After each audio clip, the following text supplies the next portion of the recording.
Good morning my day student. आज हम लोग बात करने वाले हैं रैपिडली वेरिड फ्लो में एक पार्ट है सर्ज वेव। ठीक है, ये कुछ भी नहीं होता है। जैसे कि आपने देखा होगा जब भी हम कभी किसी जैसे हम लोग मान करते हैं, जैसे कभी गेट को, जो भी आपका स्लुइस गेट होता है, डैम में जो गेट लगाया जाता है डिस्चार्ज को कंट्रोल करने के लिए। ठीक है, तो उस समय जब हम लोग लगाते हैं ना, तो पानी के लेवल में आपने देखा होगा कुछ वेव्स इस तरीके से बनना शुरू हो जाती हैं, पानी की लहरें इस तरीके से चलने लगती हैं। ठीक है, ये तभी होता है जब या तो आप सडनली या पार्शली किसी गेट को क्लोज करते हो या गेट को ओपन करते हो। तो सर्ज वेव तभी डेवलप होता है जब हम लोग गेट को ओपन या क्लोज करते हैं। ठीक है, तो इस चीज़ का थोड़ा सा ध्यान रखेंगे।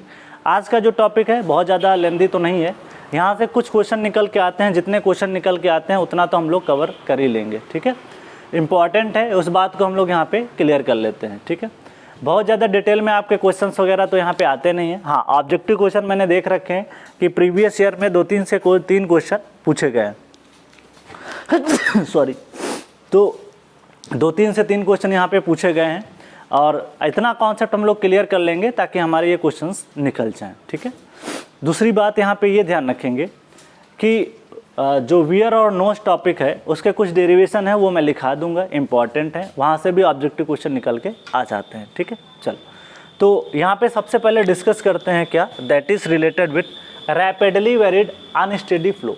ठीक है, तो रैपिडली वेरिड अनस्टेडी फ्लो के बारे में बात करते हैं। ध्यान दीजिएगा, रैपिडली वेरिड स्टेडी फ्लो जो था वो हाइड्रोलिक जंप था, और रैपिडली वेरिड अनस्टेडी जो फ्लो है ये किसका हो जाता है, एग्जाम्पल है सर्ज का हो जाता है। किसका हो जाता है, सर्ज का एग्जाम्पल हो जाता है। ठीक है,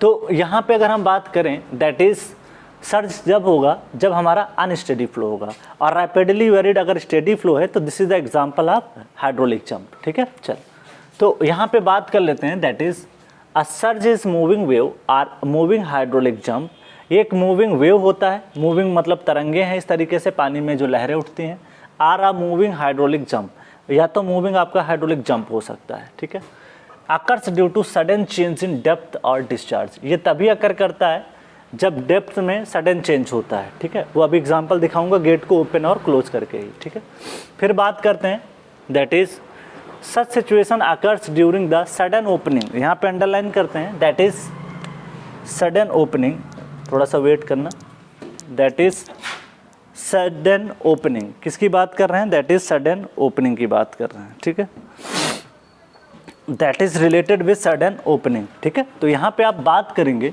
दैट इज जब हम लोग यहाँ पे सडन ओपनिंग की बात कर रहे हैं and sudden closing of gate, तो दोनों बातें यहाँ पे हो रही हैं, and unloading of the turbine and starting and stopping of pump. ठीक है, तो ऐसा भी हो सकता है जैसे आपने गेट को सडनली क्लोज कर दिया या सडनली ओपन कर दिया, तो आप देखोगे उसके आसपास का जो पानी होगा उसके लेवल में, अगर आपने गेट को क्लोज किया होगा तो पानी का लेवल बढ़ जाएगा उसके अप स्ट्रीम साइड में, और हो सकता है कि गेट को जब ओपन किया होगा तो हो सकता है पानी का लेवल अप स्ट्रीम साइड में आपका डिक्रीज हो जाए। ऐसा भी हो सकता है कि loading and unloading of turbine, loading and unloading का मतलब, लोड का मतलब है कि गेट को ओपन करना, जैसे पानी खोल देंगे तो टरबाइन के ऊपर जाएगा तो वो आपका लोडिंग हो जाएगा। अनलोडिंग जब पानी ऊपर टरबाइन के ऊपर नहीं जाता तो this is called unloading.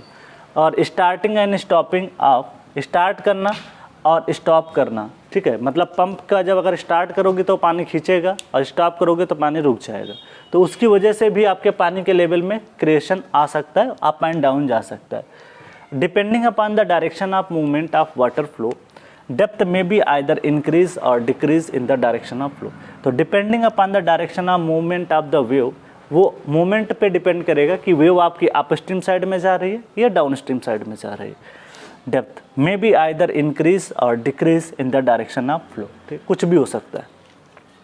Surge producing increase in depth is positive surge, अगर सर्ज जो प्रोड्यूस हो रहा है इंक्रीज इन डेप्थ, ध्यान दीजिएगा, अगर सर्ज हमारा जो वेव है उसकी वजह से अगर डेप्थ में पानी का लेवल बढ़ जा रहा है तो उसे पॉजिटिव सर्ज बोलेंगे, और डेप्थ अगर डिक्रीज हो रहा है तो उसको क्या बोलेंगे, निगेटिव सर्ज बोलेंगे।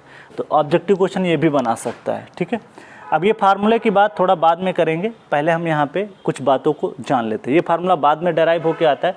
Derivation is not important for this exam, SSC JEE के लिए बिल्कुल भी नहीं ध्यान रखना है, फार्मूला ध्यान रखना है, क्योंकि इस फार्मूले से भी क्वेश्चंस आ जाते हैं, ठीक है। और इसके बारे में हम लोग यहाँ पे पढ़ेंगे, ठीक है। चल, तो यहाँ पे ध्यान देने वाली बात ये है, वैसे भी हम लोग इसको पढ़ चुके हैं कहीं ना कहीं।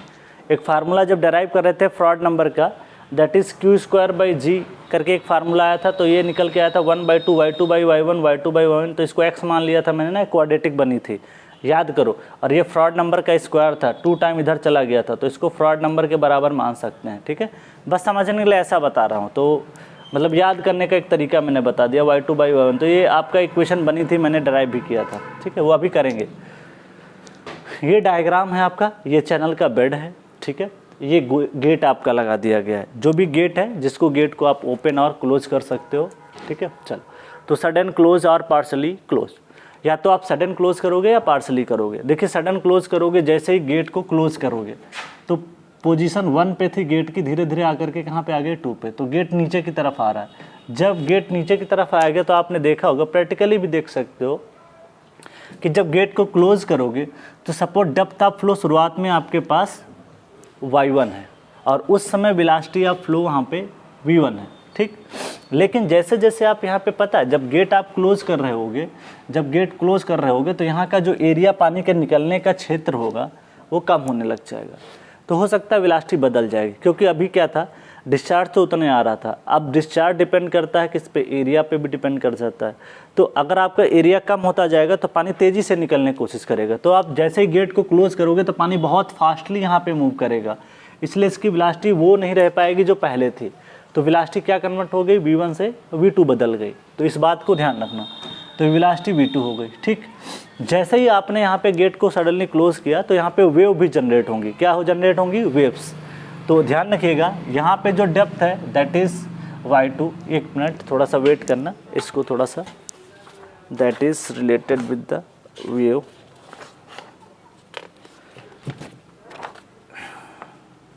चल, सही। तो यहाँ पे इस साइड में ध्यान रखिएगा कि जो डेप्थ है, अब जैसे ही गेट को आप क्लोज करोगे तो गेट को क्लोज करने के बाद में आप क्या देखोगे कि पानी का लेवल यहाँ पे बढ़ जाएगा, ठीक है। क्योंकि अब पानी जो है उतना निकलेगा ही नहीं, जब गेट आपने यहाँ पे क्या कर दिया, गेट को क्लोज किया, निकलने का रास्ता कम हो जाएगा, तो पानी का लेवल यहाँ पे बढ़ जाएगा। पानी का लेवल बढ़ेगा कि नहीं बढ़ेगा, पानी का लेवल जब बढ़ेगा तो पानी का लेवल बढ़ेगा, तो इस डेप्थ को हम मान लेते हैं y2, दोनों डेप्थ अलग अलग रहेंगे, ठीक है। तो वही है जो y1 y2 है, ये डेप्थ आपको क्लियर होनी चाहिए। चलो, फिर बात करते हैं, जब आपका यहाँ पे ये जो वेव्स हैं, वेव इस डायरेक्शन में मूव कर रही थी, ठीक है। किस डायरेक्शन में मूव कर रही थी, जैसे ही गेट को आपने क्लोज किया तो वेव की जो वेलोसिटी है, VW is the velocity of wave, this is, अभी लिखा दूंगा, velocity of surge, velocity of surge, तो इसकी वेलोसिटी आपकी हो जाएगी VW, ठीक है। चल, अब यहाँ पे हम लोग देखते ये हैं कि विद रिस्पेक्ट टू रेफरेंस कुछ भी मान सकते हो, ठीक है। अगर आप देखोगे कि अपने को यहाँ पे हम मान के चल रहे हैं कि मेरी खुद की वेलोसिटी, हम रेफरेंस यहाँ पे ये मानना है कि हम ही खुद ही जो हैं जिसकी वेलोसिटी VW है, अपने आप को हम रेफरेंस मानना है, और हम मान रहे हैं कि हम सर्ज की वेव के ऊपर बैठे हुए हैं। वहाँ से जब हम देखेंगे तो हमको क्या लगेगा पता है, हमको ये लगेगा कि ये जो वेलोसिटी है v1, तो उस समय ये लगेगा कि सर्ज इस डायरेक्शन में आपका मूव कर रहा है, तो यहाँ की जो वेलोसिटी हो जाएगी वो v1 प्लस VW हो जाएगी, ठीक है। क्योंकि आपने गेट को क्लोज किया है तो इसका पानी इस तरीके राइज करेगा, क्योंकि पानी राइज करेगा इस वजह से पॉजिटिव सर्ज आएगा, और पॉजिटिव सर्ज मैंने बताया था कि जब डेप्थ ऑफ फ्लो इंक्रीज करता है तो उसे पॉजिटिव सर्ज बोला जाता है। तो up stream, positive surge moving up stream, ये पॉजिटिव सर्ज क्यों बोला गया, क्योंकि यहाँ पे डेप्थ बढ़ रही है, और मूविंग अप स्ट्रीम, ये जैसे ही आप इधर को इस साइड में अगर आप इसको यहाँ पे देखोगे तो जैसे ही इससे पानी टकराएगा, पानी टकराने के बाद वापस लौटेगा, जब वापस लौटेगा तो इसे अप स्ट्रीम बोला जा रहा है, ठीक। आगे आ जाओ, नेक्स्ट बात करते हैं, यहाँ पे जो वेलोसिटी होगी वो v2 प्लस VW हो जाएगी, ठीक है, v2 प्लस VW, क्योंकि यहाँ की वेलोसिटी क्या है, v2 है, ठीक। अच्छा, यहाँ पे भी डेप्थ जो है y2 रहेगी, क्योंकि y1 के बराबर नहीं रहे, कुछ अलग रहेगी, y2 मान लो, y2 डैश मान लो, कोई फर्क उसकी ज़रूरत भी नहीं। फिर धीरे धीरे क्या होगा, जैसे ही गेट के बाद में इधर का पानी का लेवल देखोगे, दोबारा पानी का लेवल मेंटेन हो जाएगा, पानी का लेवल मेंटेन हो जाएगा। ठीक है, एक समय के बाद थोड़ी डिस्टेंस पे जाने के बाद तो डाउनस्ट्रीम साइड में पानी का लेवल जो है वो आपका मेंटेन हो जाएगा। This is the downstream side. ठीक है, तो इस तरीके से आप इसको ध्यान रख सकते हो। दैट इज डाउनस्ट्रीम साइड आपका निकल के आ जाता है। ठीक है, चल आगे बढ़ते हैं। तो ये कहानी आपकी है, ध्यान रखिएगा। यहाँ पे नेगेटिव सर्ज मूविंग डाउनस्ट्रीम लिखा गया है। नेगेटिव इसलिए बोला गया क्योंकि पानी का लेवल यहाँ पे क्या हुआ, घट गया, इसलिए नेगेटिव सर्ज मूविंग डाउनस्ट्रीम बोला जाएगा।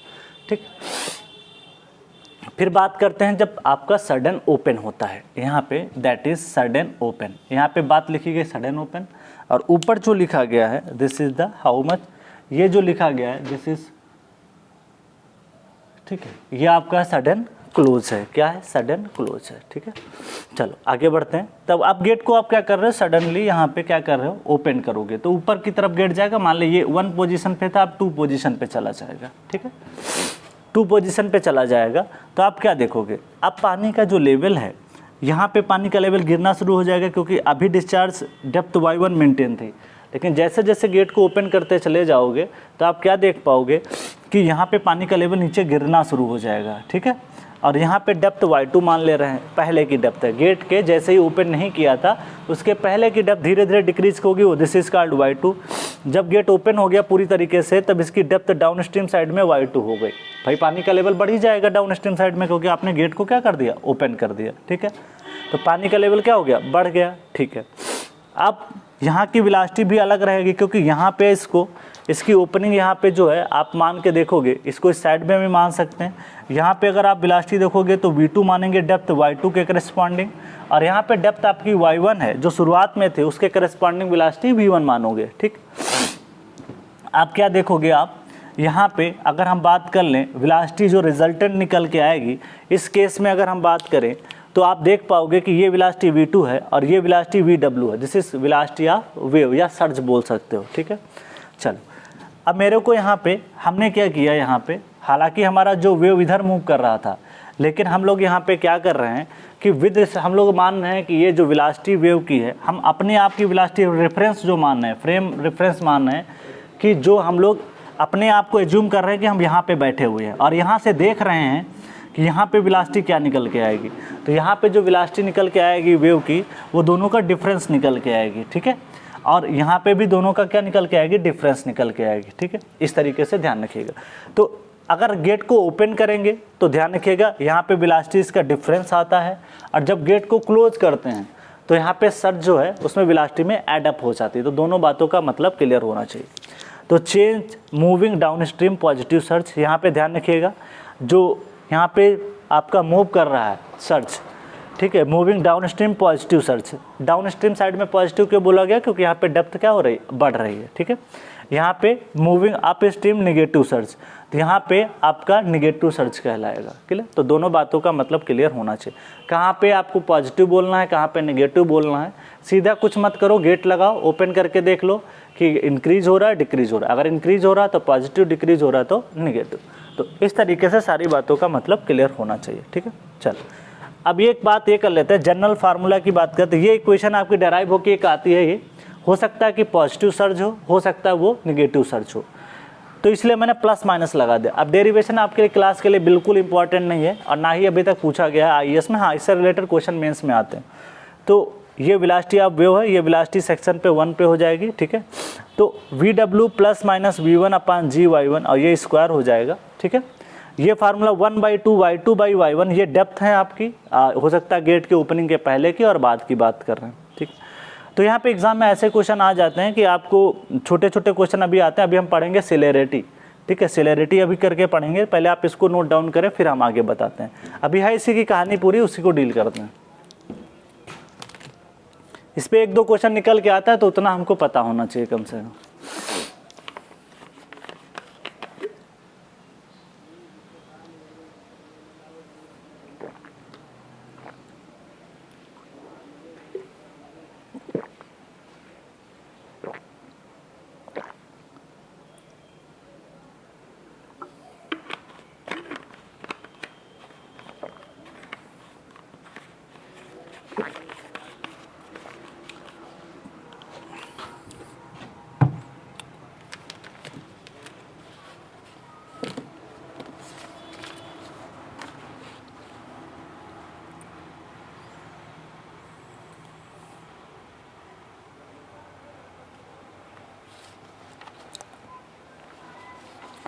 अब मैं रफ कर रहा हूँ क्योंकि मेरे को कुछ चीज़ें और बतानी है। मुझे पढ़ना है सिलेरिटी, सिलरिटी क्या होती है उसके बारे में पढ़ते हैं, ठीक है।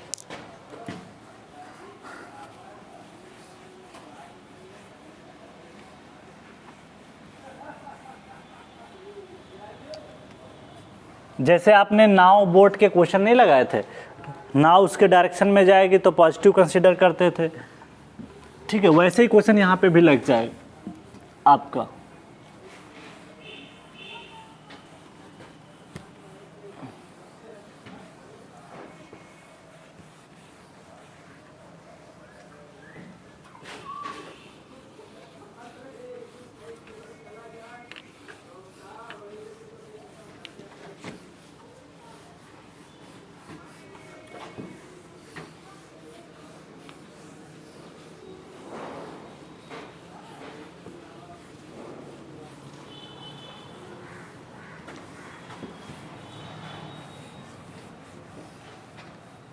अब आगे बढ़ते हैं।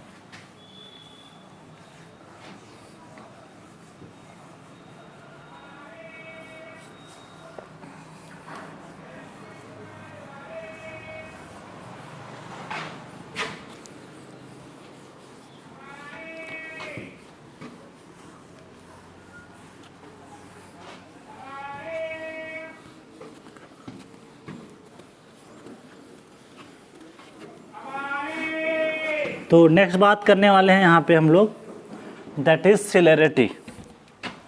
ये क्या होता है इसके बारे में डील करते हैं। सिलेरिटी बहुत इंपॉर्टेंट है, इस पे आपके एग्जाम में क्वेश्चंस पूछे गए। That is celerity, that is denoted by capital C, ठीक है। Celerity, it is the velocity of wave, it is the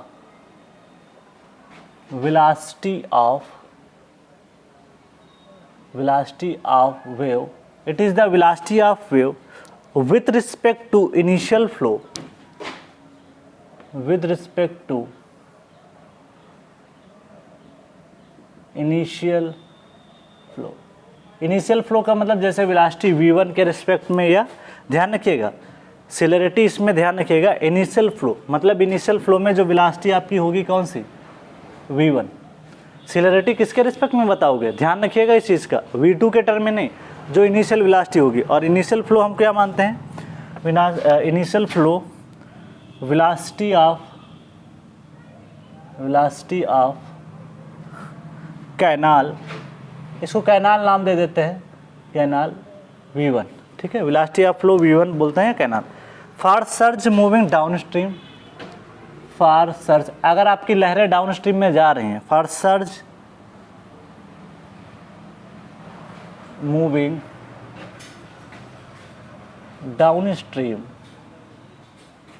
stream, if surge moving down stream, तो सिलेरिटी जो सी होती है that is VW minus V, ये निकल के आती है, ठीक है। CW निकल के आती है, that is VW minus V1। आगे बात करते हैं for surge moving upstream, for surge moving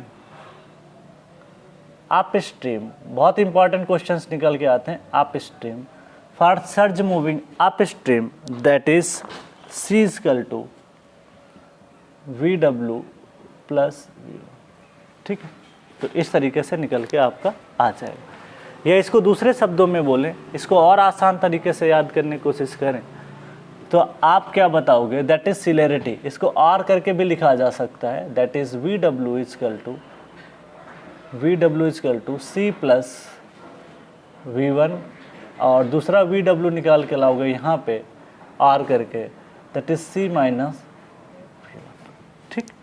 देखो यहाँ पे क्या कह रहा है कि सर्ज मूविंग डाउन स्ट्रीम है, तो जो भी आपके पास सिलेरिटी हो उसमें प्लस कर देना है, और जो सर्ज मूविंग अप स्ट्रीम होगा आपका सर्ज अप स्ट्रीम मूव करने के लिए, ध्यान रखिएगा बड़ा इंपॉर्टेंट है, सर्ज अप स्ट्रीम। देखिए पानी की दिशा में अगर आप मूव करोगे तो पॉजिटिव निकल के आएगा, क्योंकि अगर आपकी नाव, ऐसे एग्जांपल समझो, अगर आपकी बोट जो है, ध्यान से सुनिएगा बड़ा इंपॉर्टेंट, याद हो जाएगा, अगर आपकी नाव या बोट अगर बात करें तो अगर पानी के डायरेक्शन में जाती है तो आसानी से जा सकती है, ठीक। तो उसमें आप क्या करोगे, वेलोसिटी देखोगे, नाव तेज़ी से चलेगी। तेज़ी से कब चलेगी, जब दोनों चीज़ें जुड़ेंगी, तो यहाँ पे सेलेरिटी प्लस v1 हो जाएगा, ठीक।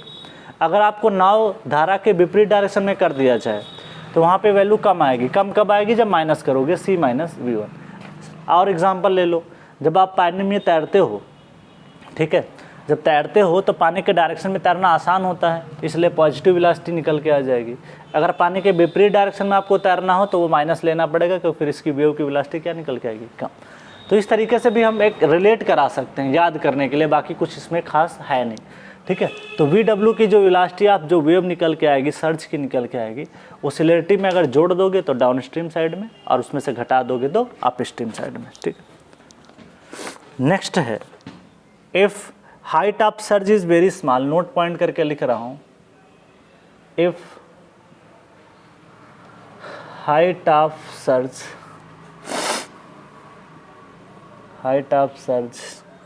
Is very small, very small का मतलब है कि y1 अप्रॉक्सीमेट बराबर हो जाए y2 के। अगर आपकी जो height of the surge is very small, surge का मतलब ये है कि जो हाइट आपका सर्ज बन रहा है अप स्ट्रीम में या डाउन स्ट्रीम में, उसकी हाइट बहुत ज़्यादा ना हो as compare to initial depth, ठीक है। तो फार्मूला हम लिख सकते हैं VW प्लस माइनस V1 का whole square divide by that is G into Y1, और फार्मूला क्या बना था, दैट इज़ 1/2 Y2 बाई, यहाँ पे बहुत क्वेश्चन पूछे जाते हैं और आपके एग्जाम में पूछ भी लेगा ये, दैट इज़ +1, ठीक है। आगे बढ़ते हैं, दैट इज़ पुट, यहाँ पे क्या पुट कर सकते हैं, पुट y2 बराबर y1 अप्रॉक्सीमेट बराबर y के मान ले रहे हैं, ठीक है। तो एक काम करते हैं, y2 बराबर y1, तो ये तो कैंसिल आउट हो जाएगा, ये इससे कैंसिल आउट हो जाएगा, तो ये बचेगा क्या, VW प्लस माइनस V1 का whole square divide by G into y, यहाँ पे 1/2, ये 1 हो जाएगा, ब्रैकेट में 1 + 1 हो जाएगा, ठीक है। 1 + 1 2 हो जाएगा, 2 से 2 कैंसिल हो जाएगा, तो ये यहाँ पे रिजल्ट निकल के आएगा, that is VW plus that is plus minus V1 का whole square divide by that is G into y, ठीक है। ये निकल के आ जाएगा, ठीक है। चलो क्लियर। अब यहाँ पे हम मान लेते हैं कि यहाँ पे जो वेलोसिटी है ना, इसको c के बराबर मान लेते हैं, एक जनरल इक्वेशन, तो c² G इंटू वाई, ये बहुत इंपॉर्टेंट फार्मूला ऑब्जेक्टिव में सीधे पूछा है, तो c = निकल के आ गया √G इंटू वाई, ठीक है। तो ये निकल के आपका फार्मूला आ गया। अब वो पॉजिटिव सर्ज बोले, नेगेटिव बोले, डाउनस्ट्रीम बोलेगा, तो हम लोग यहाँ पे क्या करेंगे, सी की जगह पे ये रख देंगे, VW माइनस ए करके रख देंगे, और जहाँ पे ज़रूरत पड़ेगी उसको पुट कर देंगे। तो अगर मान लिया आपसे एग्जाम में बोला surge moving down stream side में, ठीक, तो जब डाउन स्ट्रीम में बोलेगा तो हम लोग क्या करेंगे, डाउन स्ट्रीम में निकालने के लिए आप सिलेरिटी निकाल लो, और आपसे अभी क्वेश्चन करवाऊँगा अभी, ठीक है, तो क्वेश्चन से ज़्यादा क्लियर होगा। नेक्स्ट अगर बात करते हैं, यहाँ पे कुछ और क्राइटेरिया निकल के आते हैं, that is related with when flow is super critical. पहला पॉइंट है when flow is super critical, when flow is super critical, flow कैसा हो आपका, सुपर क्रिटिकल हो। ये फार्मूला वेरी वेरी इंपॉर्टेंट है सेलेरिटी का, G इंटू वाई, ठीक है, तो याद कर सकते हो, तो इसको रिमेंबर कर लेना, ठीक है। कैसे है मैंने बता दिया, ठीक है। आगे की बात करते हैं, when the flow is super critical, super critical में फ्लो फ्रॉड नंबर किससे ज़्यादा होता है, 1 से ज़्यादा होता है, और यहाँ पे velocity is greater than c हो जाएगी। सुपर क्रिटिकल फ्लो जब होगा, जब आप, एक एग्जांपल याद दिलाता हूँ, जब आपसे बोला था किसी स्टोन को, अगर कोई फ्लो आपका सुपर क्रिटिकल होगा, तो अगर आपको किसी स्टोन को थ्रो करना पड़े किसी पॉन्ड में या कहीं पे रिवर में, अगर फ्लो सुपर क्रिटिकल होगा तो अप स्ट्रीम साइड में उसकी लहरें उठती हुई नहीं दिखाई पड़ेंगी। वो क्यों नहीं दिखाई पड़ती, क्योंकि ये वेलोसिटी ऑफ फ्लो ज़्यादा होता है एज कम्पेयर टू सेलेरिटी, ठीक है। चलो, disturbance wave will not travel, disturbance wave, disturbance wave will not, disturbance wave will not travel upstream, hence control section for supercritical flow, hence control section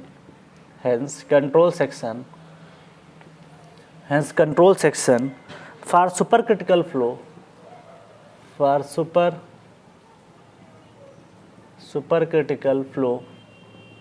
supercritical flow is upstream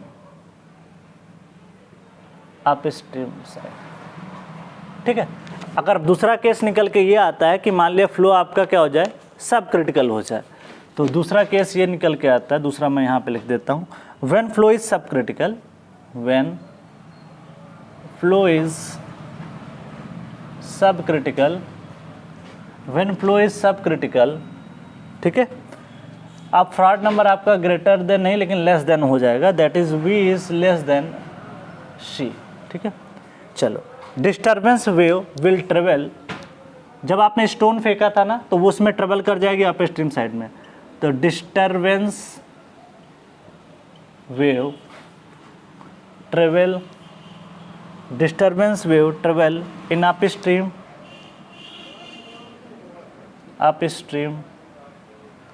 hence subcritical flow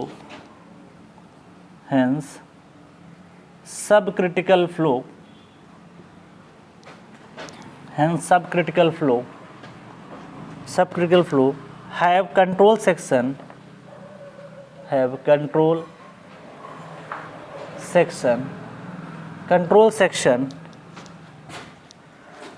in downstream, यहाँ पे भी लिख देना in downstream,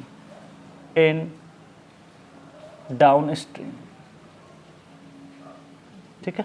चलो next बात करते हैं, when the flow is critical, third point है, when flow is critical,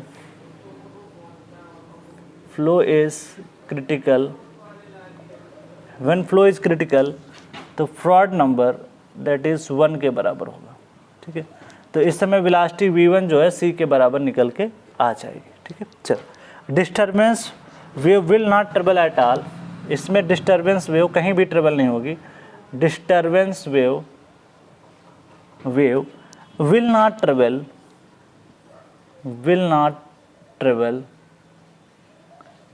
travel at all, कहीं पे भी नहीं जाएगी। अब चाहे ये सुपर होता तो सब होता तो उसमें ट्रेवल कर सकती थी, कहीं पे भी इसमें कहीं नहीं ट्रेवल करती, will not travel at all का मतलब कहीं पे भी नहीं, ठीक है। तो इस तरीके से आपका यहाँ पे सारी चीज़ें हमने कवर कर ली। पहले आप इसको नोट डाउन कर लें, उसके बाद में हम लोग आगे बात करते हैं।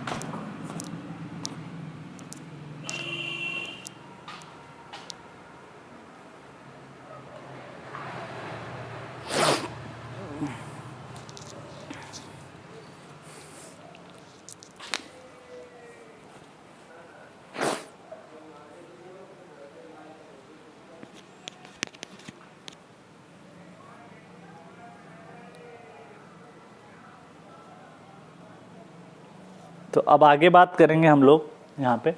तो ये छोटे छोटे ऑब्जेक्टिव क्वेश्चन आपके निकल के आते हैं। मेंस के लिए ये टॉपिक बिल्कुल भी इम्पोर्टेंट नहीं है, ठीक है, तो ध्यान रखिएगा। मतलब ये टॉपिक आपका जो है ना मेंस में बिल्कुल भी इम्पोर्टेंट नहीं है, मतलब मेंस में इसके क्वेश्चन आने के बहुत ही रेयर चांस हैं, ठीक है। इतना एक्सपीरियंस मुझे है कि पेपर कहाँ से बनता है, कौन से क्वेश्चन करवाने हैं, कौन से छोड़ने हैं, ये बात मुझे क्लियर रहती है, ठीक है। इस बार के जब मेंस का बैच मैंने पढ़ाया था यहीं पे, तो कम से कम 290 नंबर का पेपर फंसा था, ठीक है। लगभग टोटल पेपर 360 का ऐसा ही होता है, ठीक है। उसमें से 290 नंबर का पेपर जो था वो क्लास के क्वेश्चन डिस्कस हुए थे, वहीं से आ गया था। टेस्ट पेपर में आ गए थे कई क्वेश्चन, कुछ क्वेश्चन तो सेम डेटा के साथ आ गए थे, कुछ क्वेश्चन में डेटा चेंज था बट कॉन्सेप्ट वही था, ठीक है। वो चाहे बिल्डिंग मटेरियल का टॉपिक हो, चाहे किसी का भी टॉपिक हो, तो वहाँ पे हमने देखा था कि बहुत सारे क्वेश्चन आए थे। तो मेरा एक आइडिया ये था कि यार जेई के सिलेबस में वो चीज़ें ज़रूर मेंस में पूछी जाती हैं जो एक्चुअली में डिप्लोमा के सिलेबस में हैं। जैसे अगर आप आरसीसी देखोगे तो आरसीसी का सिलेबस जो है डिप्लोमा में जो है वही सीधे पूछ लेते हैं। स्टील का जो सिलेबस है उससे थोड़ा हट के अब पूछना शुरू किए हैं। जैसे आपका एसेंट्रिक कनेक्शन के बारे में आप डिप्लोमा लेवल पे ज़्यादा नहीं पढ़ते हो, ठीक है, बट यहाँ पे आपको मेंस में क्वेश्चन मिलेगा ज़रूर, ठीक है। और दूसरी बात है सॉइल में भी लेवल थोड़ा बदल चुका है। हाँ, जैसे कुछ टॉपिक ऐसे हैं जैसे डीप फाउंडेशन के क्वेश्चन मेंस में नहीं पूछे जाते तो नहीं पूछे जाते हैं 20 सालों में। और ऐसे ही प्री स्ट्रेस की बात करूँ तो प्री स्ट्रेस के भी जो टॉपिक है ना वो प्रीलिम्स तक ही इंपॉर्टेंट हैं, मेंस में उसको क्वेश्चन नहीं आना है, ठीक है, क्योंकि मेंस में डिप्लोमा में भी उसका टॉपिक नहीं है। तो इस तरीके से हमको ये भी जानना बहुत ज़रूरी है क्या पढ़ना है क्या छोड़ना है। सब पढ़ के जाओगे तब भी एग्ज़ाम नहीं निकलने वाला है, ठीक है। आपको ये लिमिटेड ध्यान रखना है कि आपको लिमिटेड पढ़ के उसी को अच्छा करके जाना है। अगर मेरे को 240 अटेम्प्ट करना है तो 240 में सॉलिड करके आओ।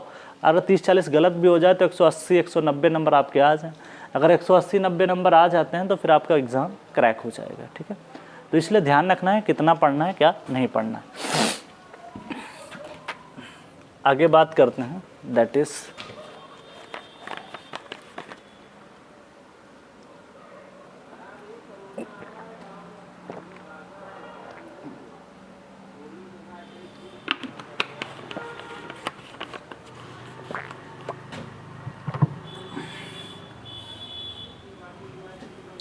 अब मैं रफ कर रहा हूँ इसको।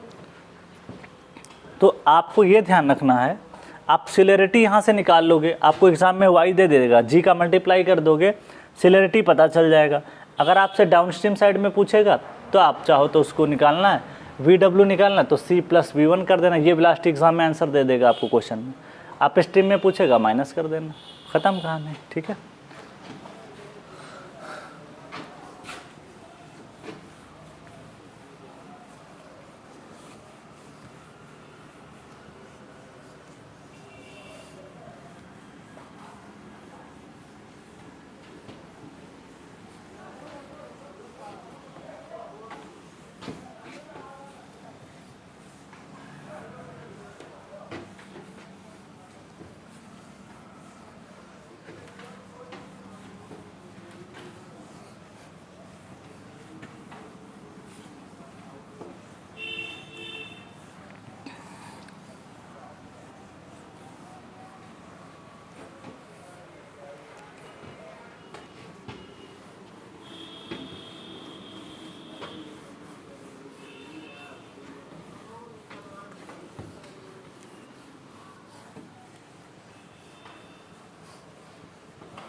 अब देखो यहाँ पे कुछ चीज़ें आपकी जो है वियर और नोज से डेरिवेशन है वो थोड़ा सा मैं बता देता हूँ ताकि आपको दिक्कत ना हो, क्योंकि अभी क्वेश्चन करवाएंगे तो उसकी ज़रूरत पड़ने वाली है, ठीक है।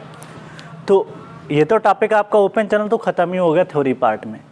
अब जो कुछ बातें ऐसी हैं जो इम्पॉर्टेंट हैं, जैसे जो रेक्टेंगुलर चैनल होता है उसके केस में आपको, तो यहाँ पे मैं बात कर लेता हूँ वियर एंड नॉच। ज़्यादा डिटेल में बात नहीं करूँगा बट इनके डेरिवेशन को थोड़ा सा देख लेता हूँ वियर और नॉच का, ठीक है। बात ये इंपॉर्टेंट निकल के आती है कि यहाँ पे जो रेक्टेंगुलर चैनल होता है, वियर और नॉच का काम क्या होता है, जैसे कहीं पे स्पिलवे होता है तो वहाँ पे वियर और नॉच प्रोवाइड किए जाते हैं, पानी के निकलने का रास्ता होता है, ठीक है, वियर और नॉच वहाँ पे प्रोवाइड किए जाते हैं। चलो अब यहाँ पे बात करें तो पहला है रेक्टेंगुलर नोच। रेक्टेंगुलर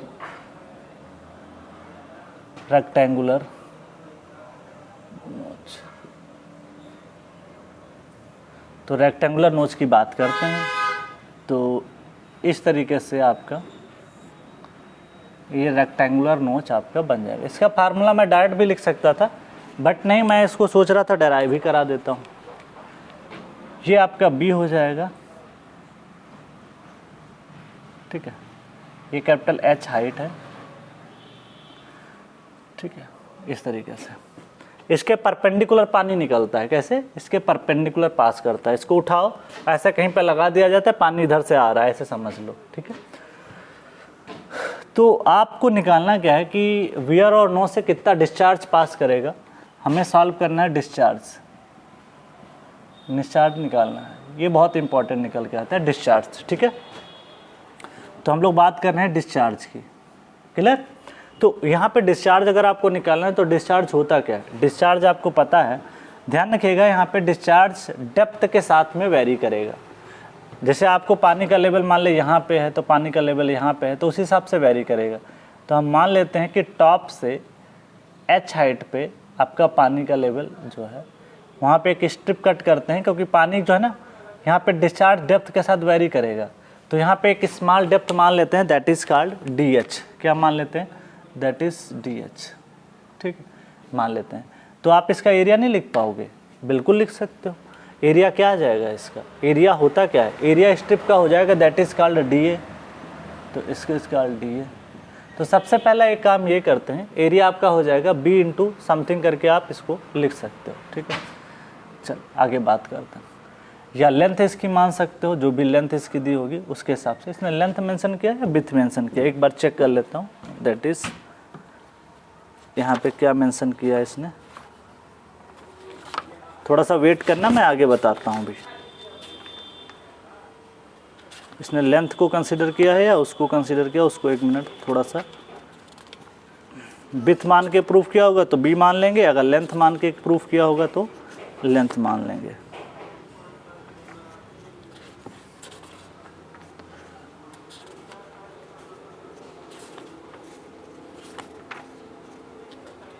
वियर और नोच हमको टॉपिक पढ़ना है, हालांकि FM में पढ़ाया जाता है, तो इसमें से कई क्वेश्चन निकल के आते हैं कि इनका काम क्या होता है। इसमें पढ़ाया तो बहुत कुछ जाता है, लेकिन इसमें थोड़ा बहुत बातें आपको पता होनी चाहिए, ठीक है। तो इस वजह से थोड़ा सा हमको यहाँ पे क्लियरिटी होनी चाहिए, ठीक है। तो यहाँ पे हम लोग जो है लेंथ मान के चल रहे हैं, ठीक है। विड्थ नहीं दिया है, यहाँ पे लेंथ मान के चलना पड़ेगा। क्या मानना पड़ेगा, लेंथ को, ठीक है। तो उसी के बारे में थोड़ा सा डील करना। B यहाँ पे नहीं, लेंथ मानना पड़ेगा, B का टर्म नहीं आता है, ठीक है। लेंथ मान के चलते हैं, दैट इज लेंथ, ठीक। चल अब आप बताओ, डिस्चार्ज लिखना है, डिस्चार्ज टाइम के मतलब आपका डेप्थ के साथ वेरी करेगा। तो डिस्चार्ज लिखूंगा DQ इजकल टू, ठीक है, velocity into area, that is DA, ठीक है। चल बोथ साइड इंटीग्रेट करते हैं, दैट इज DQ।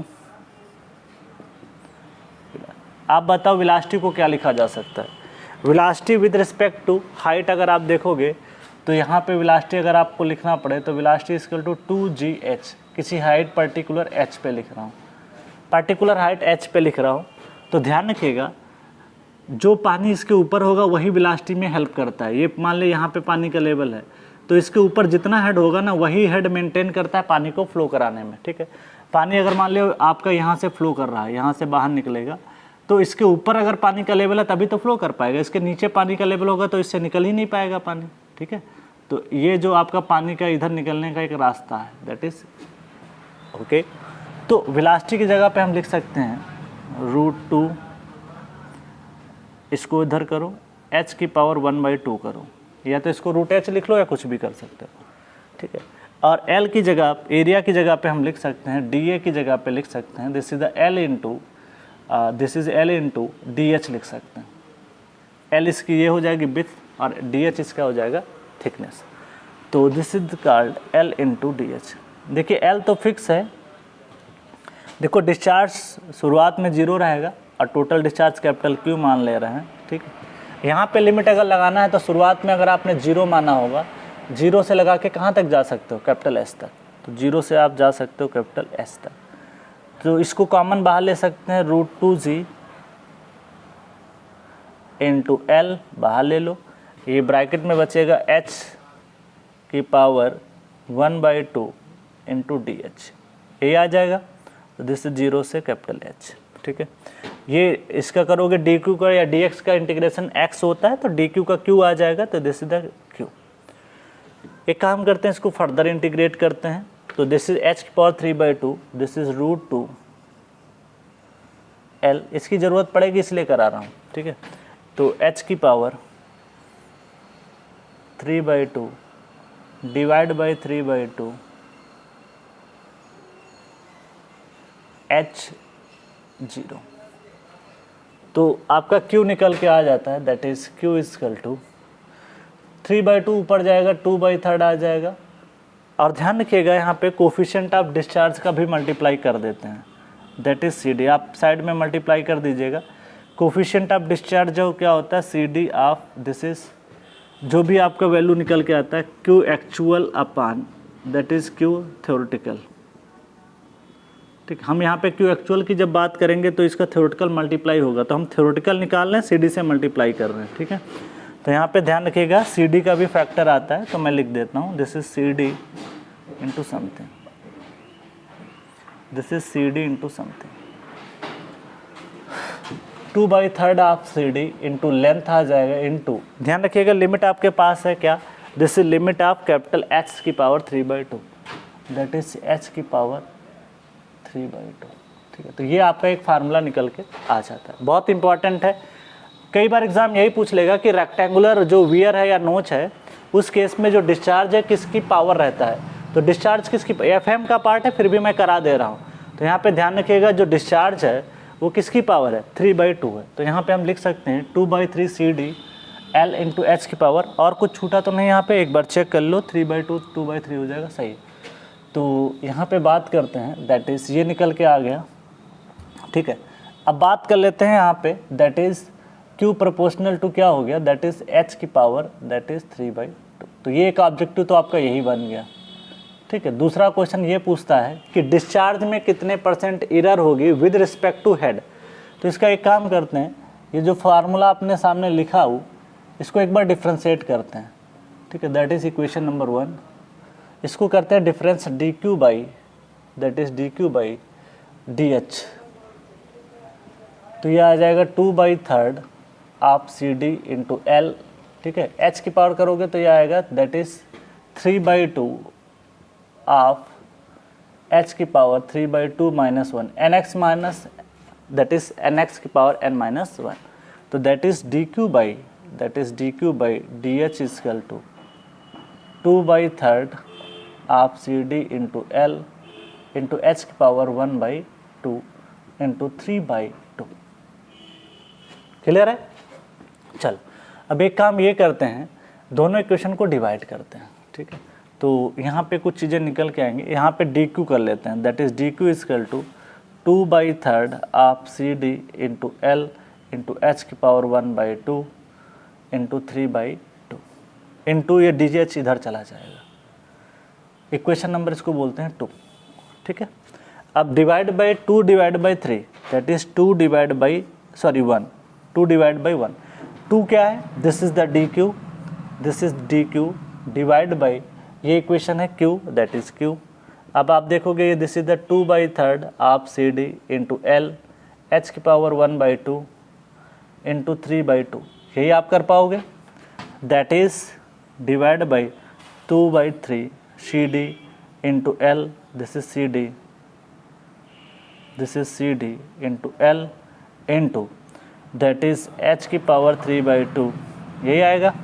देखो इससे ये वाला कैंसिल हो जाएगा, इसमें कोई बदलाव नहीं है, जो भी चेंज आएगा तो हम लिख सकते हैं। बहुत इंपॉर्टेंट रिलेशनशिप है, उसी के बारे में बात कर रहे हैं। ठीक है, that is dq by that is q equal to, ये देखो क्या आ जाएगा 3/2 आ जाएगा। ठीक है, और आपका यहाँ पे dh छूट गया ना, मैंने dh लिखा नहीं, तो ये dh भी रहेगा, दैट इज़ dh। और ऊपर पावर कितना आ गया, h की पावर 1/2, और नीचे पावर क्या रहेगा, h की पावर 3/2।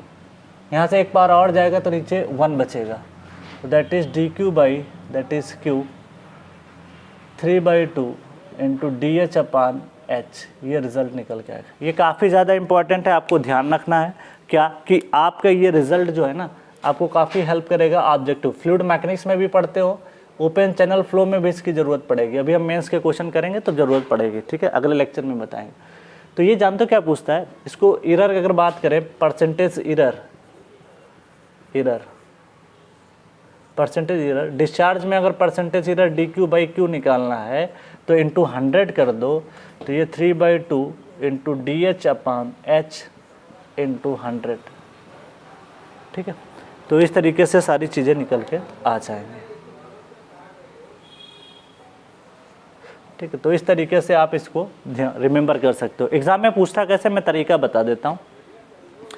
एक तो ऑब्जेक्टिव वो बता दिया, एक तो फार्मूला बता दिया, दो चीज़ें तो ऐसे ही बता दिया। तीसरा ऑब्जेक्टिव ये निकल के आता है, वो कहता है कि DH/H × 100 ये हेड में इरर है। हेड में इरर जो है, हेड इरर यहाँ पे है, दैट इज़ DH/H। परसेंटेज में होगा तो ये होगा। और डिस्चार्ज इरर अगर होगा, डिस्चार्ज मैं लिख देता हूँ, डिस्चार्ज इरर, इरर क्या होता है, DX/X ही तो होता है, दैट इज़ DQ/Q × 100। तो ये निकल आ जाएगा। तो आपको एग्जाम में दे देगा कि यदि 3% आपकी एरर है कि इसमें हेड में, तो आपसे पूछेगा डिस्चार्ज में बताओ, तो 3/2 गुणा कर देना बस, या 1.5 का मल्टीप्लाई। तो ये ऑब्जेक्टिव क्वेश्चन निकल के आ जाता है। ठीक है, तो इसको आप नोट डाउन करें, फिर मैं अगला डेरिवेशन बताता हूँ।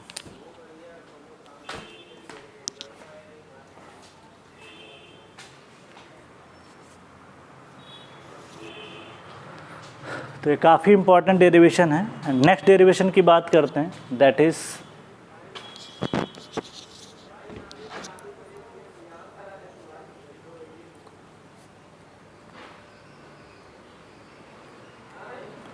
नेक्स्ट डेरिवेशन की बात कर लेते हैं।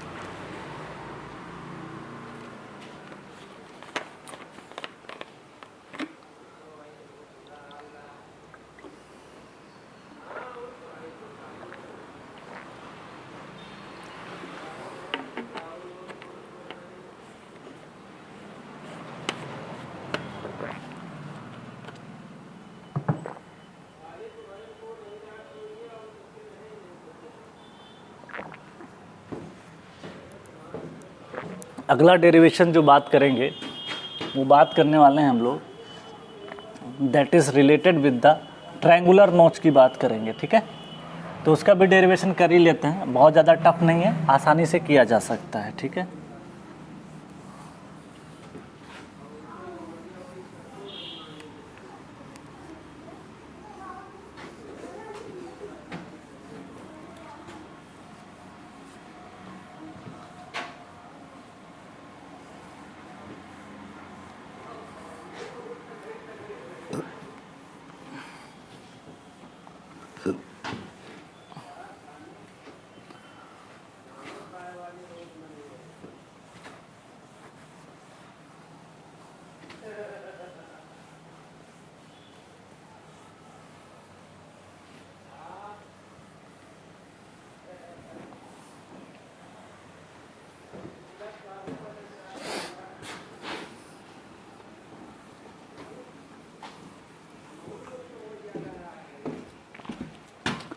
चलो नेक्स्ट बात करते हैं डेरिवेशन की, दैट इज ट्रायंगुलर नोच की बात करते हैं।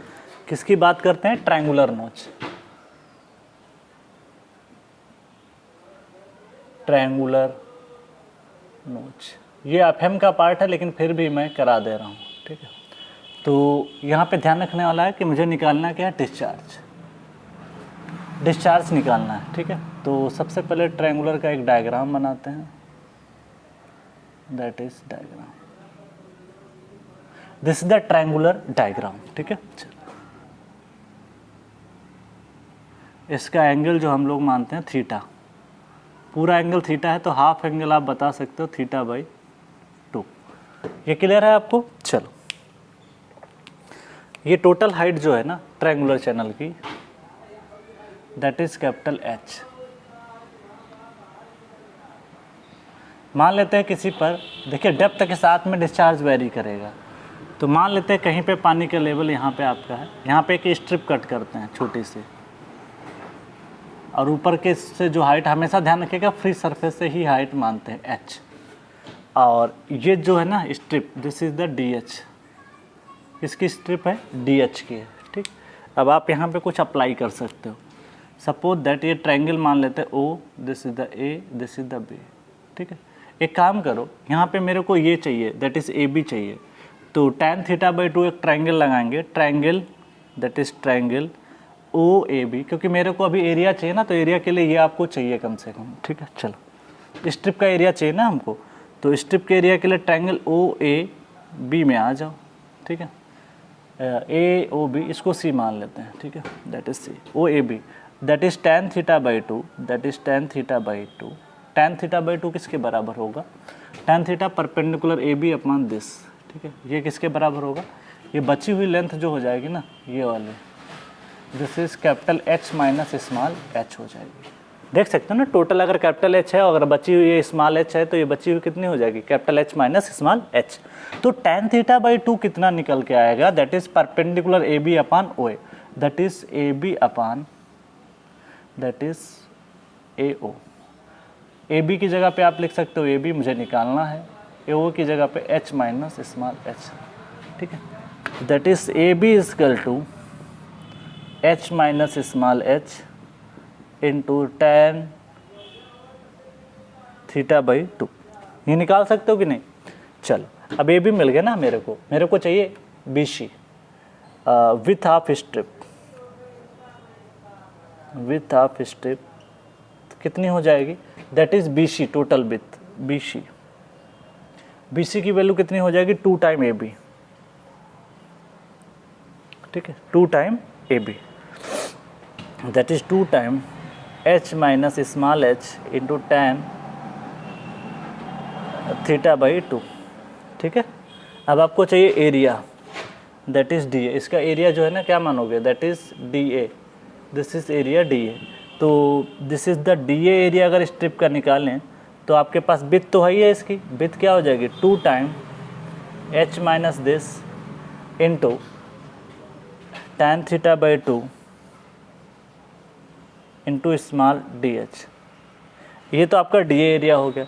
अब आपको चाहिए डिस्चार्ज, तो डिस्चार्ज होता क्या है, डिस्चार्ज Q इक्वल टू, ये एक्चुअल डिस्चार्ज की बात कर रहा हूँ, दैट इज DQ, एक्चुअल की बात करूँगा, ठीक है, दैट इज CD, ठीक है, that is CD into velocity into DA, ये लिखोगे। इंटीग्रेट DQ, लिमिट 0 से Q लगा दो एक्चुअल, ठीक है, दैट इज CD। वेलोसिटी की जगह पे क्या लिखोगे, देखो भाई वेलोसिटी लिखने के फर्दर आपको क्या देखना पड़ेगा, जो भी हेड होगा इसके ऊपर का, सपोज दैट पानी का लेवल यहाँ पे मान के चलो, पानी तो ऊपर रहता है लेकिन धीरे धीरे जब पानी यहाँ से पास करेगा, कट करोगे चैनल को, तो ये डिपेंड करता है ऊपर वाले हेड पे डिपेंड करता है कि कितना हेड ऊपर है। तो वेलोसिटी फर्दर आप यहाँ पे मैं लिख देता हूँ, velocity equal to square root of 2GH, ये लिखा जाता है। वेलोसिटी लिखने का तरीका v square equal to 2GH, जो आपने इक्वेशन आप लॉ ऑफ मोशन में थर्ड इक्वेशन लगती है, दैट इज CD। इसकी जगह पे 2G, दैट इज इंटीग्रेट कर दोगे, दैट इज इंटीग्रेशन 2GH, ठीक है। वेलोसिटी आ गई, एरिया आपके सामने है 2 time H minus small h into tan theta by 2, ठीक है, इंटू DH, ये निकल के आ जाएगा। क्लियर, चल। अच्छा, उसके बाद में अगर हम बात करें तो ये तो Q हो जाएगा, Q this is the Q actual. CD constant है, बाहर ले लो, CD कांस्टेंट है, रूट 2G बाहर ले लो, 2 भी बाहर ले लो, ठीक है, tan थीटा बाई 2 भी बाहर ले लो, ये भी वेरी नहीं करा, फिक्स है, ठीक है। जो ब्रैकेट में बचेगा वो आपका ब्रैकेट में 0 से, लिमिट लगाओ 0 से कैपिटल H, ठीक है, 0 से कैपिटल H आप देखोगे इंटू H की पावर 1/2 इंटू DH। इसी का इंटीग्रेशन आपको करना है, that is 2CD tan theta by 2 into root 2G, ठीक है। चल एक काम करते हैं, इसको मल्टीप्लाई पहले करते हैं, दैट इज 0 से H capital H into small h की पावर 1/2, ठीक है, माइनस H की पावर 3/2 इंटू DH। अब आप इसको इंटीग्रेट कर लीजिए, आपको तो पता होगा H तो फिक्स है, कांस्टेंट है, H की पावर 1/2 का करोगे 3/2 आएगा, अपान में 3/2 आएगा, यहाँ 5/2 आएगा, अपान में 5/2 आएगा, तो that is 2 time that is CD tan theta by 2। Direct मैं इंटीग्रेशन कर रहा हूँ, ज़्यादा टाइम वेस्ट नहीं करूँगा, ठीक है। देखो मैं यहाँ पे डायरेक्ट कर रहा हूँ, टाइम बर्बाद नहीं करना है।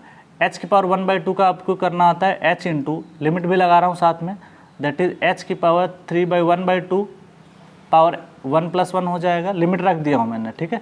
इसका हो रहा है, इसका नहीं होगा क्योंकि ये फिक्स है, ये कांस्टेंट है, और अपान में 3/2 आ जाएगा। एक तो ये बन गया, माइनस ये 3/2 है, पावर 5/2 हो जाएगा, x पावर n+1 होता है ना, nx power sorry integration x power n का dx का कितना होता है, that is x power n+1 upon n+1। चलो वही तो कर रहा हूँ यहाँ पे। तो दैट इज़ कैपिटल H की पावर 5/2 हो जाएगा, नीचे भी क्या हो जाएगा, दैट इज़ 5/2। ये काम हो गया, ठीक है। चलो यहाँ तक क्लियर है। चलो दैट इज़ क्लियर है। तो फिर Q एक्चुअल इक्वल टू क्या लिखा जा सकता है, 2 time CD into tan θ/2 √2g, ये लिखा जा सकता है। देखो ये h की पावर यहाँ पे पहले से 3/2 हो जाएगा, ये तो h की पावर 5/2 टोटल हो जाएगा।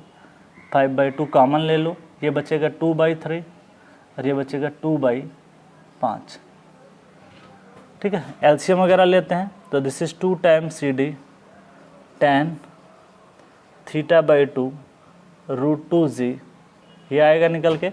और h की पावर यहाँ पे 5/2 है, यहाँ पे 5 × 15, 5 दूनी 10 माइनस 3 दूनी 6, तो 15 माइनस 6 ये दैट इज़, अगर ये ऐसे एलसीएम ले 5 × 15 हो जाएगा नीचे, ऊपर 10 माइनस 3 दूनी 6। चल सॉल्व करोगे तो इसका रिजल्ट आएगा, यहाँ से 4 बचेगा, 4 दूनी कितना होता है 8/15, तो ये भी एक इम्पॉर्टेंट रिजल्ट है। CD tan θ/2, ठीक है, इंटू √2g, ठीक है, दैट इज h की power 5/2, that is Q actual मैंने निकाल दिया, ठीक है। तो ये भी रिजल्ट आपका बहुत इंपॉर्टेंट हो जाता है, दैट इज ये फार्मूला निकल के आता है। तो ध्यान रखिएगा, जब ट्रायंगुलर की बात करेंगे तो वहाँ पे पावर कितना आएगा 5/2। अब बेसिक फंडा क्लियर होगा जिसका वही कर पाएगा, इसलिए डेरिवेशन में करा देता हूँ, ठीक है। दूसरा इसका प्रॉब्लम क्या बनेगा, एक तो ये पूछ लेता है कि इसके इन केस ऑफ ट्रायंगुलर नोच आपका डिस्चार्ज किसके प्रोपोर्शनल होता है, तो डिस्चार्ज देख सकते हो प्रोपोर्शनल टू किसके। देखिए ये सारी चीज़ें फिक्स हैं, 8/t कांस्टेंट है, CD कांस्टेंट है, tan θ/2 कांस्टेंट है, ये भी कांस्टेंट है, बचेगा क्या ये, तो h की पावर क्या है 5/2, ये बहुत इंपॉर्टेंट है, ठीक। अब इसमें हम निकालते हैं नेक्स्ट पॉइंट। तो ये ऑब्जेक्टिव क्वेश्चन मिलेगा आपको, FM में भी मिल जाएगा, यहाँ पे भी मिल सकता है। चल तो ये मैंने करा दिया, आपका FM का पार्ट है, क्लियर हो गया, ठीक है। फिर आगे बात करते हैं ये कि यहाँ पे मेरे को ये निकालना है कि डिस्चार्ज में एरर चाहिए, डिस्चार्ज में एरर, डिस्चार्ज एरर। तो इसको कुछ मत करो, इसको इक्वेशन नंबर 1 दे दो नाम, इसको 1 दे दो, और एक काम करते हैं dq/dh कर देते हैं, दैट इज dq/dh करते हैं। तो ये 8/15 रहेगा ही रहेगा, CD रहेगा, ठीक है, और tan θ/2 भी रहेगा, tan θ/2 भी रहेगा, उसके अलावा दैट इज़ √2g भी रहेगा, दैट इज़ √2g भी रहेगा, और उसके अलावा आप देखोगे 5/2 और ये h की पावर 3/2 निकल के आ जाएगा। nx पावर n-1 करोगे, इसको इक्वेशन नंबर नाम दे दो 2, डिवाइड करते हैं 2/1। जब आप डिवाइड करोगे, मैं डायरेक्टली लिख रहा हूँ, ठीक है, जब आप डिवाइड करोगे ना 2/, तो ये तो सब कैंसिल हो जाएगा ना, 8/15 CD tan θ, यहाँ पहले से है ना, √2g भी कैंसिल हो जाएगा, बचेगा क्या, ये सिर्फ बचेगा आपका that is dq/ that is q करेंगे, dh इधर मल्टीप्लाई कर देंगे, तो ये आएगा dh/h। सॉल्व कर लेना, ज़्यादा टाइम बर्बाद नहीं करना मेरे को, दैट इज़ 5/2। यहाँ पे h की पावर 3/2 है, नीचे h की पावर 5/2 रहेगा, दोनों को सब्ट्रैक्ट करोगे तो 3/2, इसमें से जब सब्ट्रैक्ट करोगे तो h की पावर 5/2 माइनस 3/2 करोगे तो आंसर आएगा h, यहाँ से ये रिजल्ट आ जाएगा। तो dq/q को हम लिख सकते हैं, दैट इज़ 5/2 इंटू dh/h, ये लिखा जा सकता है। अच्छा परसेंटेज में चाहिए तो इसको ये भी लिखा जा सकता है dq/d। तो 2 ऑब्जेक्टिव आपके बन गए, परसेंटेज में निकल गया, that is 5/2 that is dh/h into 100, ठीक है। तो इस तरीके से सारी चीज़ें हमने यहाँ पे निकाल ली, ये ऑब्जेक्टिव क्वेश्चन। एग्जाम में फर्दर आपसे पूछेगा तो ध्यान रखिएगा परसेंटेज में, तो यहाँ पे पूछेगा कि आपका dh/h वही चीज़ हो जाएगी जो दोबारा मैंने लिखी थी, परसेंटेज एरर इन, परसेंटेज में एरर है हेड, एरर हेड में कितना एरर है वो है, और dq/q जो है वो डिस्चार्ज में एरर है, वो कितना है वो निकल के आता है, ठीक है। तो 2 ऑब्जेक्टिव क्वेश्चन मैंने आपको और बता दिए। FM में तो 3-4 बार ये प्रॉब्लम पूछा गया है, तो आज के बाद रटना नहीं है, 5/2 है। कल को ये IES में 3-4 बार पूछ चुका है कि आपको हेड में एरर दे देता है और कहता है बताओ डिस्चार्ज में कितना होगा। तो हेड में मान लो एरर 5% है, ये पहले से 2.5 है, तो 2.5 गुणे 5 करोगे 25 पंचे 125, 12.5 आंसर। तो ये छोटे छोटे क्वेश्चन जो निकल के आते हैं, छोटे नहीं है, पता होगा तभी कर पाओगे। तो इस डेरिवेशन को मैंने एक एक चीज़ करके बता दिया आपको। बस सबसे खास इस जो चैनल्स होते हैं इसमें इंपॉर्टेंट क्या होता है पता है, एक तो एरिया, दूसरा वेलोसिटी। आपको ध्यान रखना है फ्री सरफेस से ही आपको लेना है क्या, हमेशा टॉप से ही एच मानना है, तो आपका डेरिवेशन आसान रहेगा। पहले आप इसको नोट डाउन करें, फिर हम लोग जो है कुछ क्वेश्चन करते हैं ऑब्जेक्टिव, 2-3 क्वेश्चन और कर लेते हैं, फिर अपनी क्लास को ख़त्म करते हैं।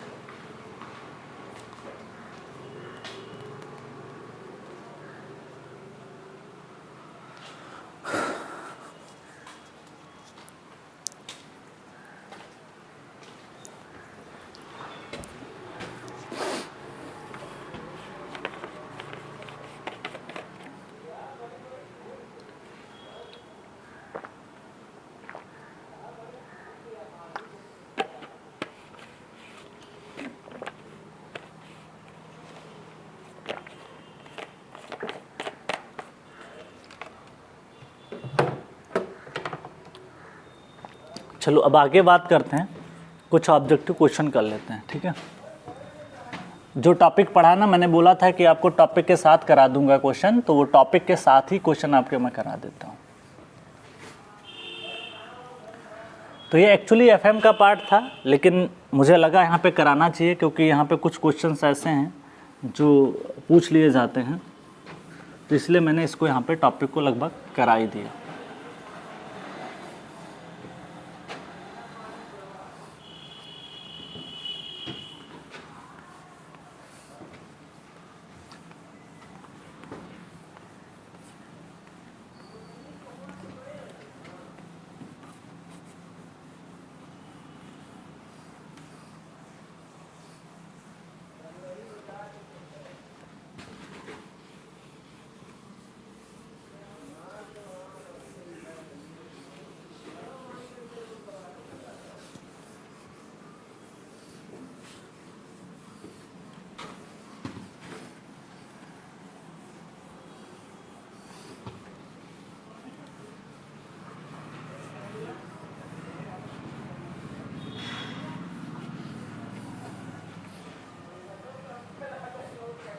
चलो क्वेश्चन करते हैं अब थोड़ा सा।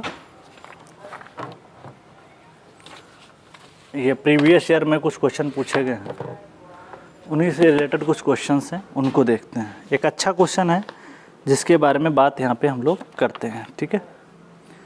दैट इज, जिसके बारे में तो हम लोग बात कर ही चुके हैं, सिलेरिटी, hydraulic jump,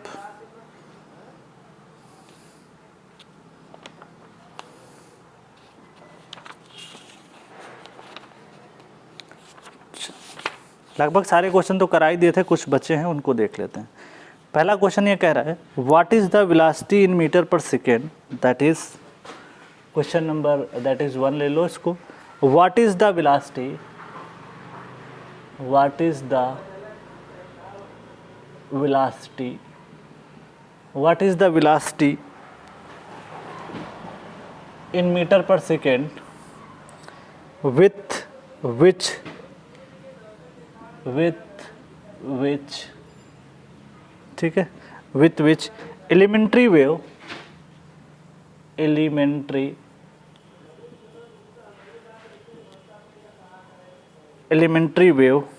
can travel, elementary wave can travel up stream. ध्यान रखिएगा ये सारी लैंग्वेज इंपॉर्टेंट है, कहाँ ट्रेवल कर रही है, अप स्ट्रीम, ठीक है, up stream. If the velocity of flow is, if the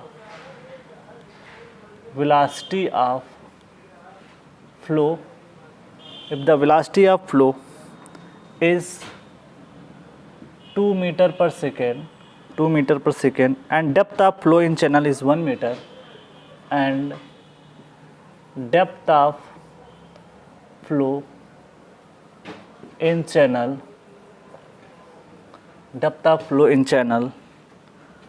is 1 metre, ठीक है। ये आपको कहानी दे रखी है। पहला ऑप्शन दे रखा है ए, दैट इज ए ऑप्शन है 1.132, बी ऑप्शन है 2, सी ऑप्शन आपके सामने दे रखा है, that is 3 point that is 132। ठीक है, चलो उसके बाद में आपको क्या बता रखा है, दैट इज डी दे रखा है ऑप्शन है, दैट इज डी इज 5.132। ठीक है, नेक्स्ट क्वेश्चन की तरफ मूव करते हैं। एक साथ सारे क्वेश्चन करेंगे तो बेटर रहेगा हमारे लिए। ठीक है, चलो यहाँ पे पूछा क्या है, वेलोसिटी हमसे इसने क्वेश्चन में ये पूछा है कि वेलोसिटी कहाँ पे मूव कर रही है, अप स्ट्रीम साइड में, तो ये निकाल लेंगे हम लोग। ठीक है, तो वेलोसिटी, नेक्स्ट क्वेश्चन मूव कर देते हैं। दैट इज नेक्स्ट क्वेश्चन ये कह रहा है, ये भी एक बहुत अच्छा क्वेश्चन है, 2017 में पूछा गया। ये वाली भी प्रॉब्लम जो पूछी गई थी, पिछली प्रॉब्लम है, ये भी जो है 2017 में, मतलब ये 2017 में टच करना शुरू कर दिया वाला टॉपिक। इसके पहले नहीं पूछा गया था, 2016 तक पेपर में नहीं आया, लेकिन ये लोग पेपर टफ करने के लिए क्या करते हैं, ईएस की चीज़ें पूछना शुरू करते हैं। ठीक है, क्वेश्चन नंबर दैट इज, मैं दूसरा सॉल्व कर रहा हूँ, दैट इज दूसरा। ठीक, विच ऑफ द फॉलोइंग, अभी डराइव किया था कुछ देर पहले, विच of the following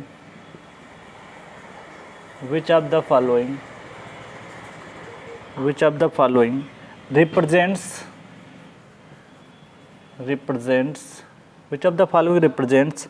the speed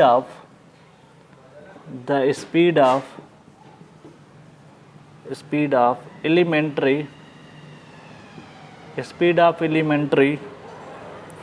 wave in still water। ध्यान रखिएगा, यहाँ पे स्टिल वाटर है मतलब ठहरा हुआ है, तो यहाँ पे एक चीज़ तो जीरो हो ही जाएगी, यहाँ पे पानी की लहरों की velocity zero. Still water at a depth of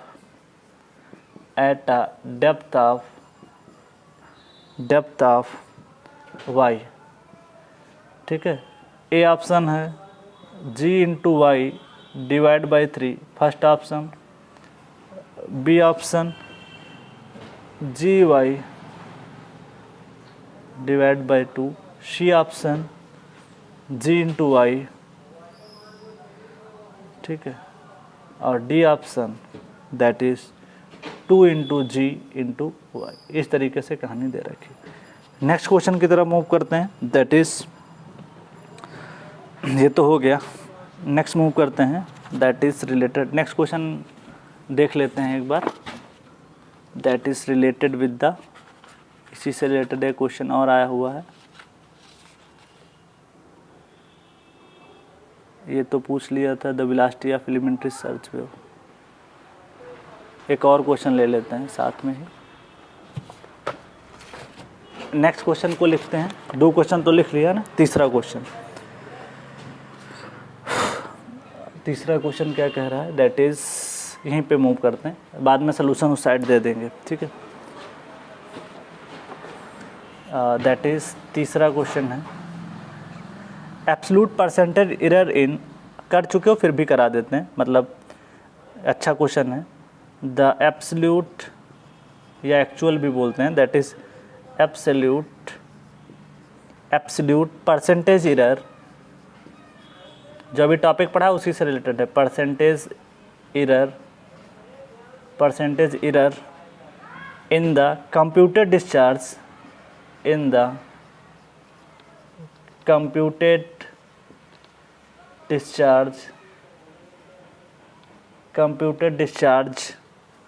over a rectangular weir है। ठीक है, over rectangular, कैसी बात कर रहा है, रेक्टेंगुलर की बात कर रहा है, over a rectangular weir, किसकी बात कर रहा है, rectangular weir corresponding to an absolute error, corresponding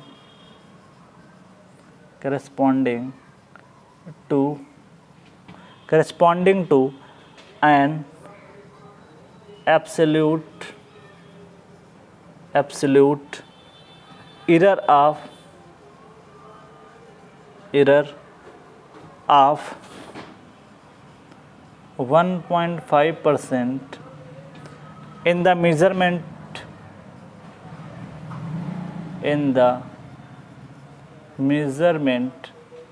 अभी तो थ्योरी पढ़ाई इसकी, measurement of head over the still over the sill of weir, sill of the weir would be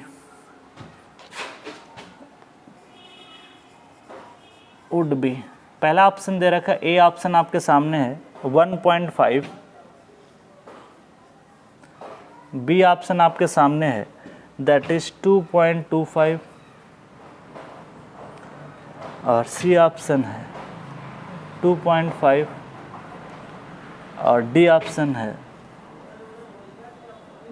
3.75।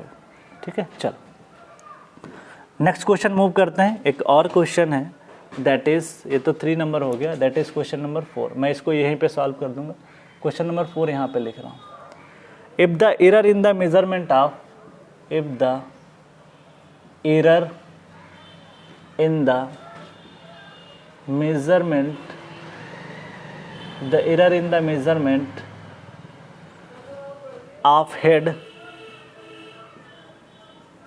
head in a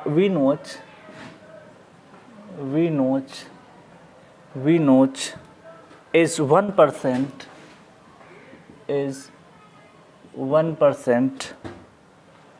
then the error in the measurement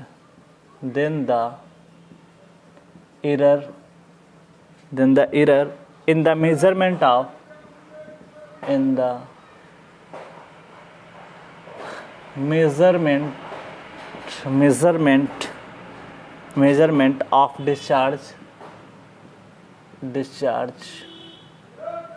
discharge will be पहला option है ए 1%, B 1.5%, सी 2% और D option है that is 2.5%। चल एक और question है that is question number 5। 5 number कह रहा है the velocity with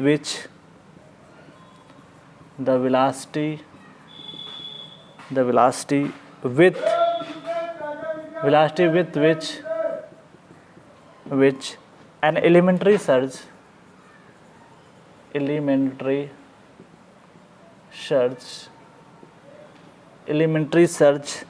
wave can travel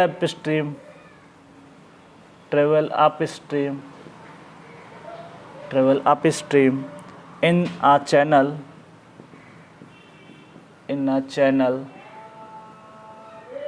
with depth ये IES में क्वेश्चन पूछा था 1.6 मीटर एंड वेलोसिटी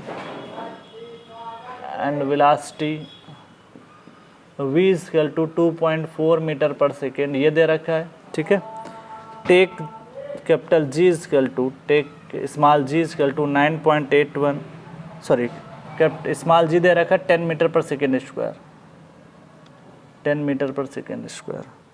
पहला ऑप्शन है A 16 meter per second, B option है दैट इज़ ये आपको दे रखा है दैट इज़ कितना दे रखा है that is 13.6 metre per second और सी ऑप्शन आपको दे रखा है that is 2.4 meter per second और डी ऑप्शन दे रखा है that is 1.6 metre per second. चलो अब सारे क्वेश्चंस को यहाँ पे हम लोग ये सॉल्व करते हैं, एक एक करके सॉल्व करेंगे धीरे धीरे करके और पूरी पिक्चर को यहाँ पे क्लियर करेंगे।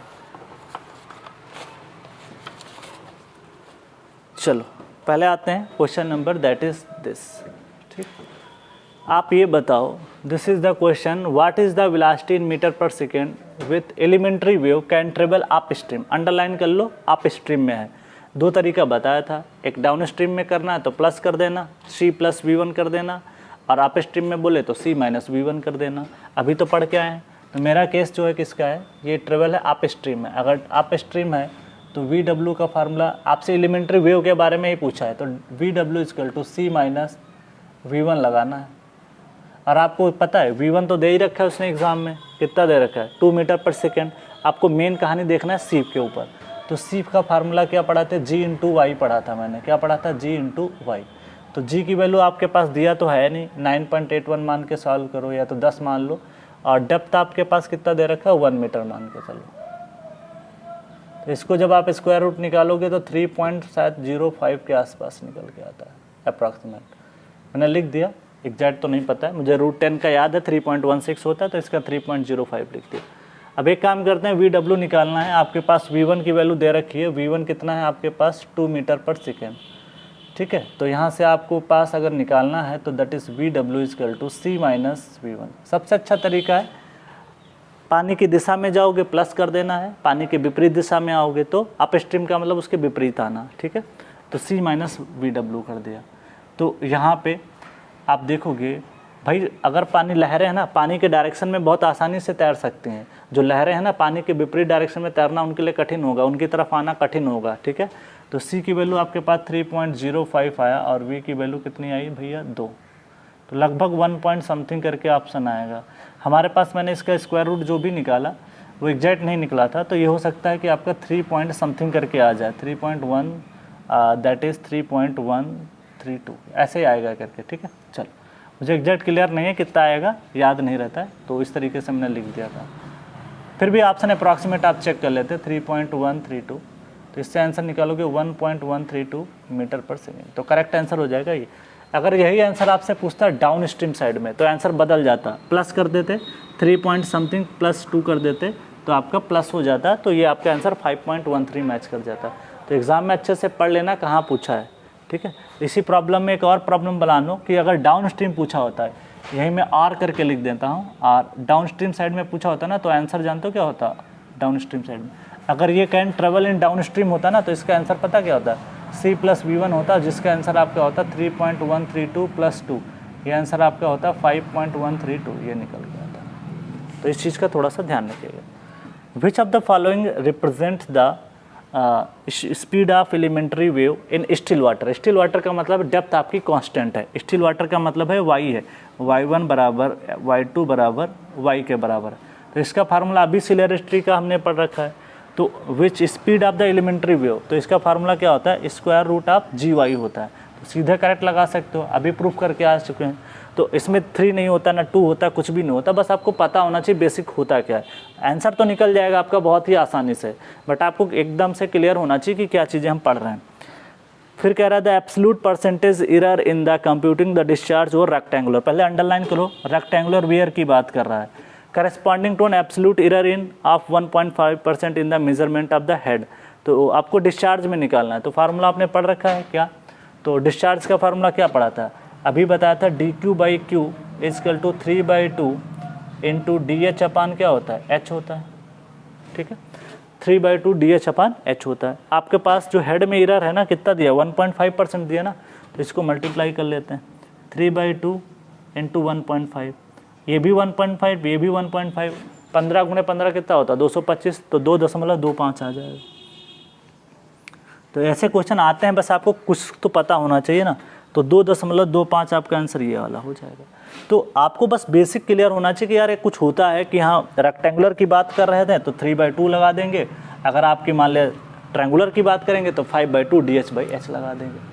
नेक्स्ट क्वेश्चन पे आते हैं, error in the measurement of V notch है। वी नोच का मतलब होता है ट्रायंगुलर। मैं जब डराइव करा रहा था तो प्लीज़ जा करके जहाँ पे मैंने ट्रायंगुलर नोच लिखा था ना, तो उसका शेप देखो वी जैसा बना था, तो वहाँ पे जहाँ पे मैंने डराइव किया वहाँ पे पेज पलट के एक बार दोबारा जा करके जहाँ पे ट्रायंगुलर नोच लिखा था वहाँ पे वी नोच भी लिख देना, ठीक है, क्योंकि देखो उसका शेप जो है ना वी जैसा बना था, ऐसे ही तो बनाया था मैंने वी सोच। तो इसको नाम बदल के वहीं पे, नाम बदलना नहीं है, आर करके लिख लेना वी नोच। एग्जाम में कुछ भी पूछ लेगा, तो मैं गलती से लिखा नहीं था, मतलब टाइम को ध्यान नहीं रहा मेरे को।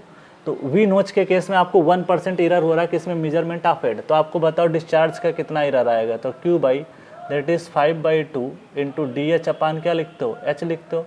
अगर इसकी एरर आपकी कितनी दे रखी है तो इसको भी 100 से मल्टीप्लाई कर देना, परसेंटेज में आ जाएगा, इंटू DH/ 1% है, मतलब इसकी वैल्यू आपको 1% दे रखी है, तो ये आपका आंसर 2.5 आएगा। कौन सा आंसर मैच करेगा, D is the correct answer, ठीक है। तो ये भी आंसर आप इसका निकाल सकते हो। देखो आपको पता है तभी आप कर पा रहे हो, अगर नहीं पता कुछ भी है तो कुछ भी नहीं कर पाओगे, ठीक है। तो ये चीज़ें जो पता होता है वही आसान लगता है, जो नहीं पता होता वही टफ लगता है, ठीक है। चलो नेक्स्ट बात करते हैं, the velocity with which an elementary surge, elementary wave बोल दो, सर्च बोलो, कैन ट्रेवल अप स्ट्रीम। दोबारा वही क्वेश्चन आ गया फिर से। इसको अप स्ट्रीम में अगर हम बात करें, इसको डाउन स्ट्रीम में भी कर सकते थे, इसको अप स्ट्रीम की जगह पे डाउन स्ट्रीम कर लो, क्योंकि दोनों क्वेश्चन सेम हो जा रहे हैं। तो इसको बदल लेते हैं हम लोग क्वेश्चन को, ठीक है। इसको करते हैं डाउन स्ट्रीम साइड में, डाउन स्ट्रीम। इससे हमारा क्या ना एक नया क्वेश्चन मिल जाएगा डाउन स्ट्रीम। हालांकि वो अप स्ट्रीम पूछा था, मैं डाउन स्ट्रीम में कन्वर्ट कर दिया। तो डाउन स्ट्रीम पूछा है और वेलोसिटी आपको v दे रखा है, तो आप बताओ VW का फार्मूला क्या लिखोगे, c प्लस क्या लिखोगे, v लिखोगे, ठीक है। That is down stream side में आपको c निकालना पड़ेगा। c आप क्या निकालोगे, स्क्वायर रूट आप क्या निकालोगे, g इंटू वाई, ठीक है। तो g की वैल्यू आपके पास 10 है और इसकी वैल्यू कितनी है 1.6, तो ये 16 हो जाएगा। 16 का स्क्वायर रूट 4 आएगा, 4 मीटर पर सेकेंड। तो आपके पास ऑप्शन है कुछ ऐसा, दैट इज़ 2.4 है, दैट इज़ 2.4 प्लस 4 कितना करोगे 6.4। ऑप्शन नहीं मैच कर रहा है, ऑप्शन बनाना पड़ेगा आपको। अगर ये 4 आ गया है तो VW अगर आपको डाउन स्ट्रीम में पूछा है that is C plus V1 करोगे। C की वैल्यू आपके पास 4 है, V1 की वैल्यू 2 है, 2.4 है, तो 6.4 मीटर पर सेकेंड निकल के आ जाएगा।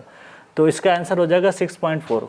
ऑप्शन आपको बनाना पड़ेगा, कोई भी एक ऑप्शन बदल लेते हैं हम लोग हैं यहाँ पे, दैट इज़ कोई भी ऑप्शन एक बदल लेते हैं, दैट इज़ क्या कर दें यहाँ पे चेंज 4 माइनस दिस। हाँ, इसमें एक काम करते हैं, यहाँ पे ऑप्शन को बदल देते हैं 6.2, तो इस तरीके से बदल देते हैं। तो करेक्ट आंसर जो आपका हो जाएगा, this the correct answer is the C। तो इस तरीके से C is the correct answer.